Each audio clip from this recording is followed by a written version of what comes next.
Practice করতে ধোনি মোস্তাফিজের খুনসুটি। Team হোটেলে ফিরতে বিল্ডিং এর লিফটে ওঠে মোস্তাফিজুর রহমানের এ কেমন হাসির কাণ্ড। চেন্নাই সুপার কিংস এর পর 2 ম্যাচ জিতে পয়েন্ট টেবিলের 1 নম্বরে উঠে আছে সুপার কিংস। তৃতীয় ম্যাচে মাঠে নামতে যাচ্ছে দিল্লি ক্যাপিটালসের বিপক্ষে। এই ম্যাচে মাঠে নামার আগে প্র্যাকটিস শনে রীতিমতো ঘাম ঝরাচ্ছেন চেন্নাই সুপার কিংস এর খেলোয়াড়রা। এবারের আসরে আইপিএল এ চেন্নাইয়ের হয়ে খেলছেন বাংলাদেশি একমাত্র খেলোয়াড় মোস্তাফিজুর রহমান।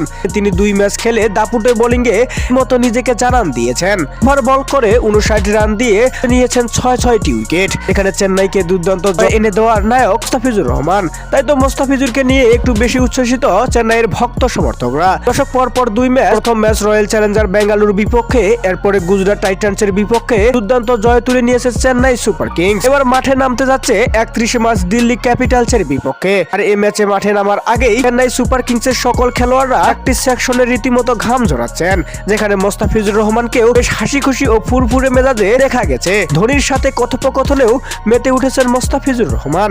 এদিকে প্র্যাকটিস সেশন শেষ করে যখন টিম হোটেলে ফিরবেন, ঠিক তখনই ডেরি মিচেল লিফটের সামনে নাচতে লিফটের সামনে আসেন। ডেরি মিচেলের এমন কাণ্ড দেখে লিফট থেকে মোস্তাফিজুর রহমান হাসতে যেন শেষ। হাসতে রীতিমতো অবাক করে দিলেন সবাইকে।